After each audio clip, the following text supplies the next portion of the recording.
नमस्कार, मैं हूं कोमल शर्मा और आप देख रहे हैं न्यूज 21।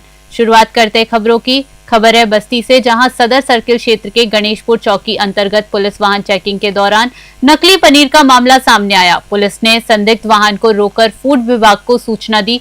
सूचना पर पहुंची टीम ने जांच के बाद पनीर नकली होने की पुष्टि की। टीम ने वाहन से कुल 2 क्विंटल नकली पनीर जब्त किया और वाहन को सीज कर आगे की प्रक्रिया शुरू कर दी है। मामले की सफलता में चौकी इंचार्ज सचिंद्र कुमार की तत्परता मुख्य रही। पुलिस विभाग का कहना है कि इस कार्यवाही में नकली खाद्य पदार्थों की आपूर्ति पर अंकुश लगेगा। वहीं पकड़े गए नकली पनीर को लेकर फूड विभाग पर कई सवाल उठ रहे हैं। पुलिस विभाग इस मामले में फूड विभाग के जिम्मेदारों के खिलाफ भी कार्यवाही सुनिश्चित कर रहा है। बस्ती से दिलीप पांडे की रिपोर्ट।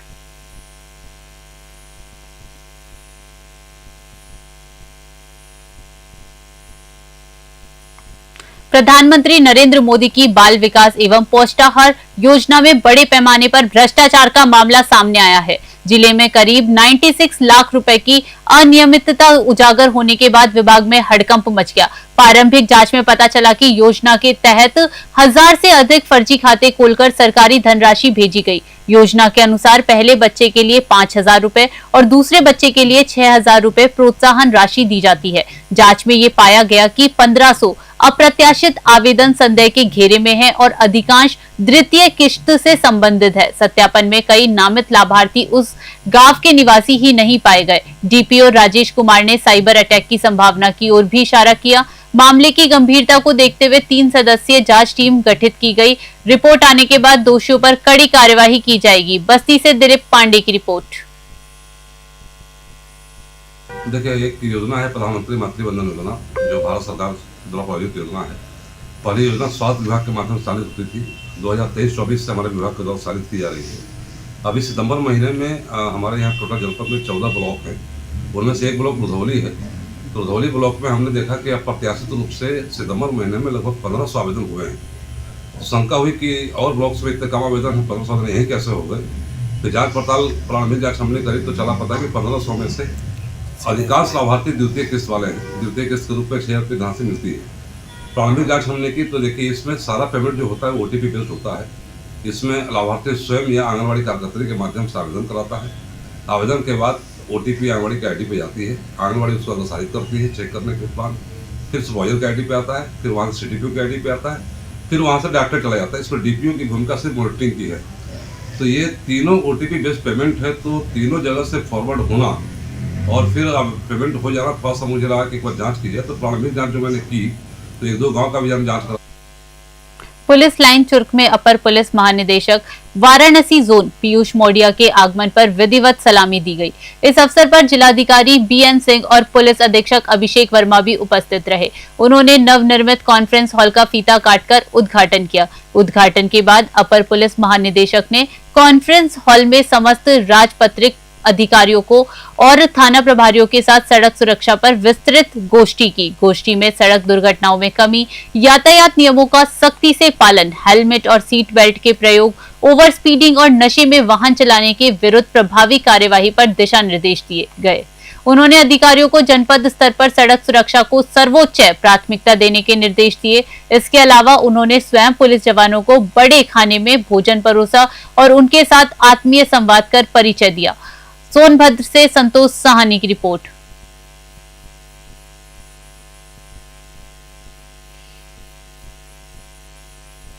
पुलिस ने एक बड़ी सफलता हासिल करते हुए 40 लाख रुपए कीमत के 293 चोरी और गुम हुए मोबाइल फोन बरामद कर उनके वास्तविक मालिकों को लौटा दिए। ऑपरेशन साइबर शील्ड अभियान के दौरान जिले के सभी थानों ने मिलकर ये कार्यवाही की। साइबर टीम की तकनीकी दक्षता ने अहम भूमिका निभाई। मोबाइल ट्रैकिंग सिस्टम, तकनीकी विश्लेषण और CEIR पोर्टल की मदद से मोबाइल ट्रेस किए गए। वरिष्ठ पुलिस अधीक्षक सोनेम वर्मा ने बताया कि बरामदगी से न केवल चोरी रोकने में मदद मिली, बल्कि मोबाइल मालिकों के चेहरे पर भी खुशी लौट आई। इस अभियान में पुलिस ने अपराधियों के खिलाफ गहन जांच शुरू की है। पुलिस की इस पहल से जिले में साइबर और मोबाइल चोरी से जुड़ी घटनाओं में नियंत्रण बढ़ने की उम्मीद है। मिर्जापुर से SN यादव की रिपोर्ट। इसमें निरंतर मेहनत कर रही थी। बाकी सारे थाना भी इसमें कोऑपरेट किए। सीनियर ऑफिसर मॉनिटर कर रहे थे। राजीव सिंह हमारे सर्विस प्रभारी है, उनके एक विशेष इसमें टीम वर्क रही। इनकी ये सफलता रही है कि आज 293 मोबाइल हम रिकवर किए हैं, जिनकी ओनर्स के साथ इन्होंने कोऑर्डिनेट भी किया है। और आज ये 293 मोबाइल, जिसकी करीब 40 लाख के आसपास मार्केट की कीमत होगी, वो आज इन्हीं यूजर्स के पास वापस किया जा रहा है। इसीलिए आज ये कॉन्फ्रेंस रखी गई है और लोगों को बुलाया गया है, और मुझे उम्मीद है कि नए साल के पहले ये भी उनके लिए अच्छा जो है वो इवेंट रहेगा। धन्यवाद। इसमें निरंतर मेहनत कर रही थी। थाना कोतवाली क्षेत्र के पुराना बाजार में टेंट की दुकान और टेंट मालिक के साथ कुछ दबंगों ने अपनी दबंगई दिखाई। आरोप है कि नाबालिग और अन्य लोगों के साथ मारपीट करते हुए युवक पर धारदार हथियार से वार किया गया। जानकारी के अनुसार दबंगों के घर में कोई कार्यक्रम था और उन्होंने टेंट का सामान जबरदस्ती लेकर गाड़ी में भर लिया। पीड़ित का आरोप है कि ये घटना रामपुर रोड के रहने वाले कुछ व्यक्तियों द्वारा अंजाम दी गई। घटना के बाद स्थानीय लोग और पुलिस मौके पर पहुंचे। पीड़ित ने शिकायत दर्ज कराई है। पुलिस ने मामला दर्ज कर कार्यवाही शुरू कर दी है। हापुड़ से मोनिश खान की रिपोर्ट।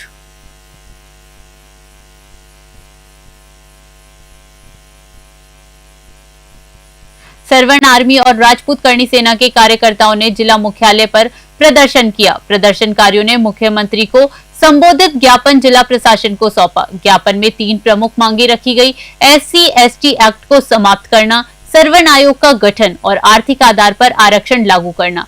करणी सेना के जिलाध्यक्ष दिलीप गहरवार लंबे समय से इन मांगों को लेकर आंदोलन कर रही हैं। प्रदर्शन के दौरान कार्यकर्ताओं ने शांतिपूर्ण तरीके से अपनी मांगों को सामने रखा। जिला प्रशासन ने कार्यकर्ताओं की ओर से सौंपे गए ज्ञापन को प्राप्त कर आवश्यक कार्यवाही के लिए अधिकारियों को निर्देशित किया। इस प्रदर्शन में बड़ी संख्या में सरवण समुदाय के लोग शामिल हुए और उन्होंने अपनी आवाज के माध्यम से सरकारी नीतियों में बदलाव की आवश्यकता पर जोर दिया। प्रशासन ने सुरक्षा के दृष्टिकोण से आसपास की व्यवस्था सुनिश्चित की। मिर्जापुर से SN यादव की रिपोर्ट।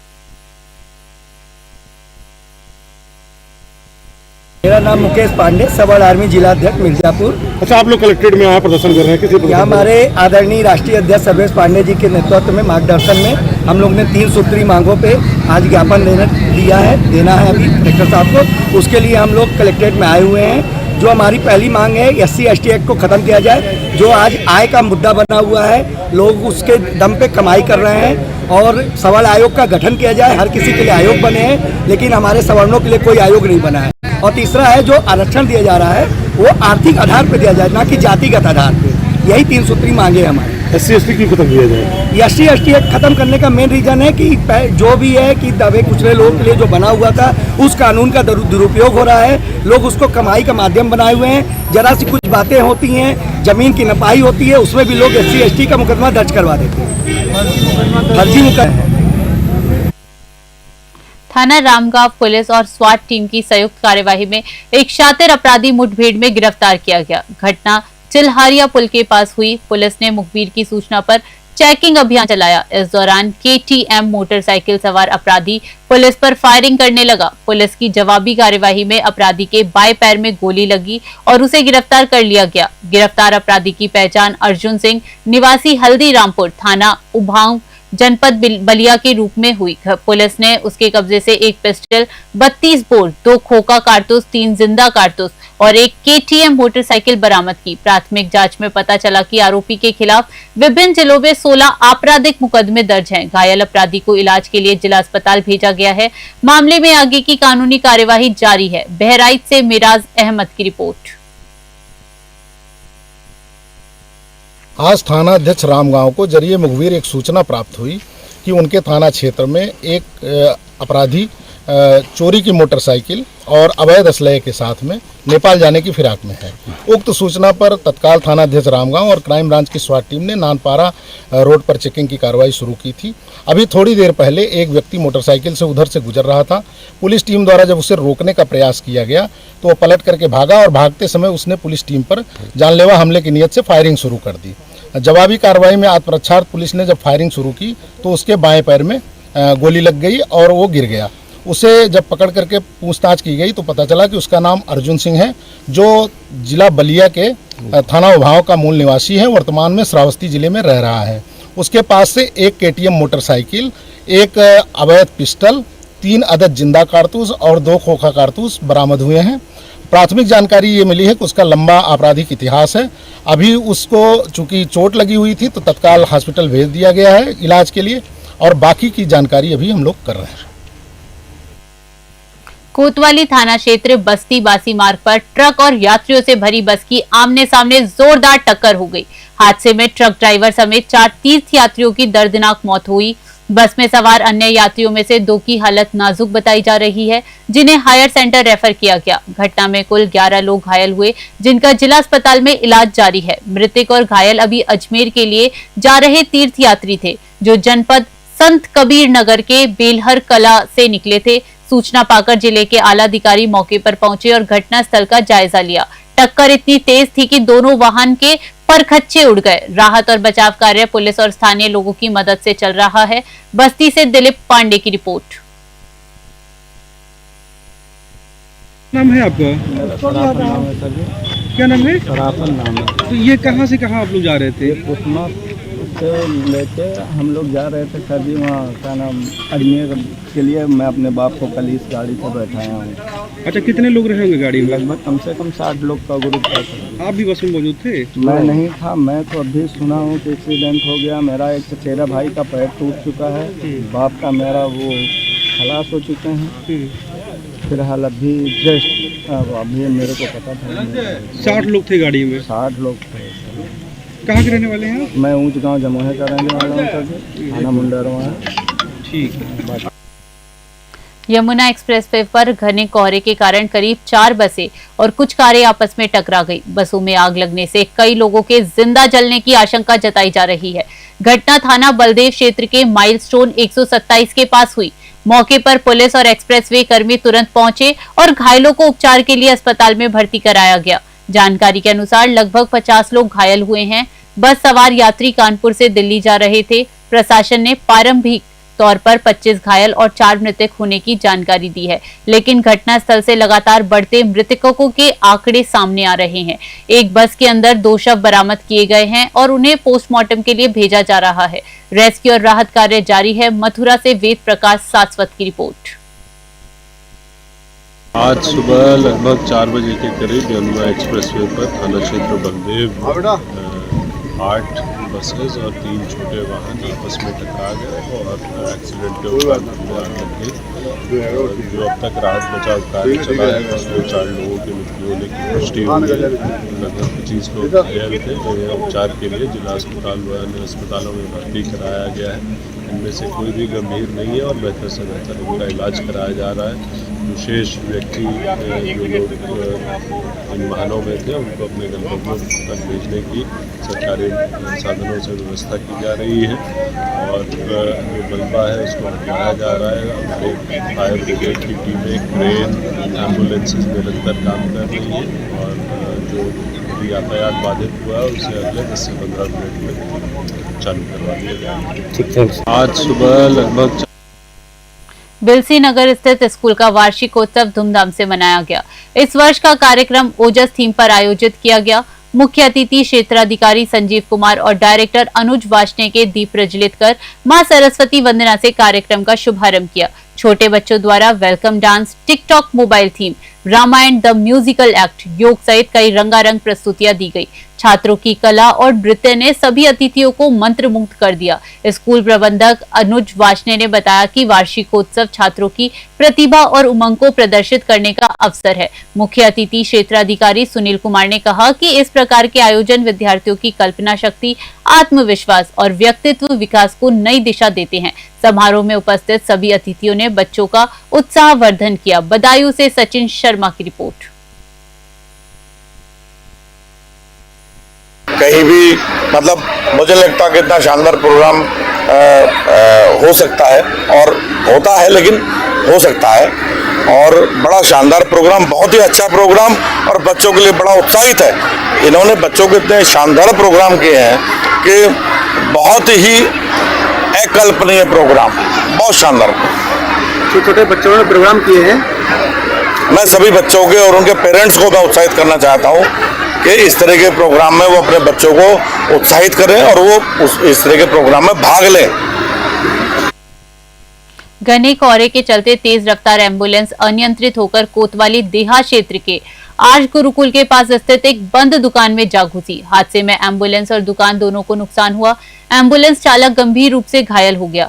सूचना पाकर मौके पर पुलिस पहुंची और स्थानीय लोगों की मदद से घायल चालक को उपचार के लिए मेडिकल कॉलेज भेजा गया। घायल चालक दीपक थाना मिरहची क्षेत्र के गांव धीरामई से एटा जा रहा था। प्रारंभिक जानकारी के अनुसार अत्यधिक कोहरे के कारण वाहन पर नियंत्रण खो गया और वह हादसा टला।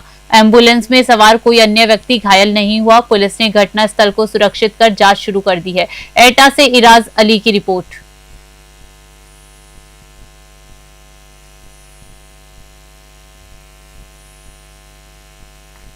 भारतीय किसान यूनियन की पंचायत 40 फुटा रोड सियाना अड्डा स्थित जनाब उमर सैफी के आवास पर आयोजित हुई। मुख्य अतिथि युवा जिला अध्यक्ष ठाकुर शैलेंद्र आर्य का पैसों, पगड़ी और फूल मालाओं से जोरदार स्वागत किया गया। साथ में इफ्तिखार चौधरी, सीटू लोधी, लोकेश लोधी, नीरज गुजर और अमित गुजर का भी स्वागत हुआ। पंचायत का संचालन इफ्तिखार चौधरी ने किया। इस अवसर पर उमर सैफी ने कांग्रेस पार्टी छोड़कर अपने कई साथियों के साथ संगठन में सदस्यता ग्रहण की। लोग वरिष्ठ राष्ट्रीय उपाध्यक्ष चौधरी मांगेराम त्यागी के नाम के नारे लगाकर प्रफुल्लित मन व्यक्त कर रहे थे। युवा जिला अध्यक्ष ठाकुर शैलेंद्र आर्य ने कहा कि संगठन हितों की रक्षा के लिए कोई अवैध समझौता नहीं होगा और नियम पालन सभी कार्यकर्ताओं का दायित्व है। उन्होंने बताया कि 17 तारीख को राजे बाबू पार्क में मासिक पंचायत में बड़े आंदोलन की रूपरेखा तैयार की जाएगी। बुलंदशहर से शहरोज खान की रिपोर्ट।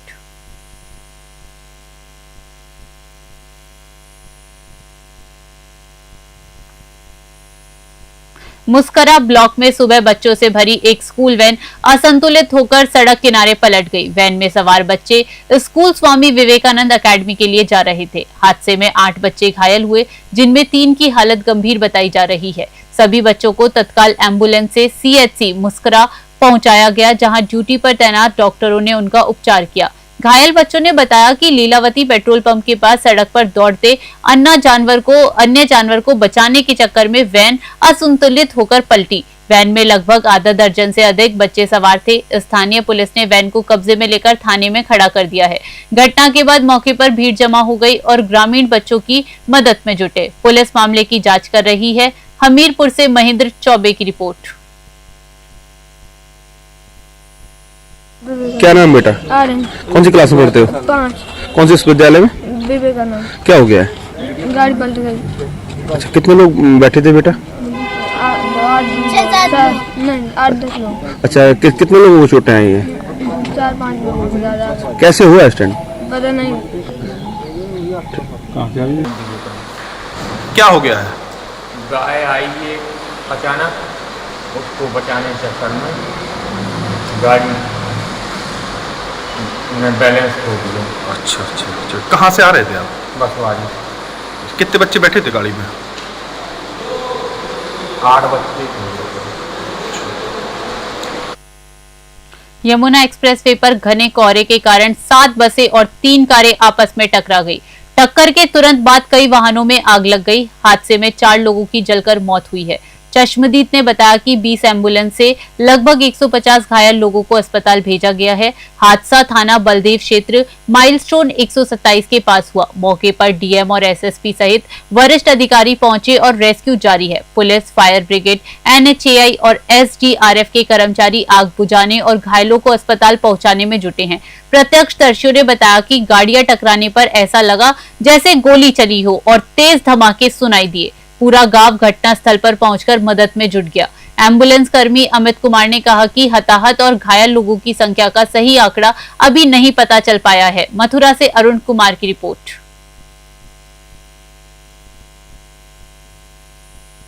यमुना एक्सप्रेसवे पर यहाँ बलदेव थाना क्षेत्र में 127 मील को आज सुबह लगभग 4:30 बजे के करीब विजिबिलिटी लो होने के कारण आप जैसा देख सकते हैं अभी भी यहाँ गहरा कोहरा है।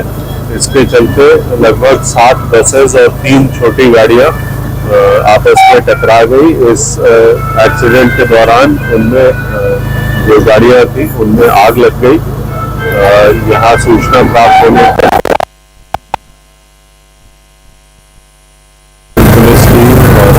लोकल एडमिनिस्ट्रेशन की सभी यहाँ पे उपस्थित हुई। अब तक की जानकारी के अनुसार इस पूरे सर्च एंड रेस्क्यू ऑपरेशन ये लगभग कंप्लीशन पे है। अब तक लगभग 4 लोगों की। उत्तर प्रदेश बुलेटिन में फिलहाल के लिए इतना ही। देश विदेश की बड़ी खबरों के लिए बने रहिए News 21 पे। नमस्कार।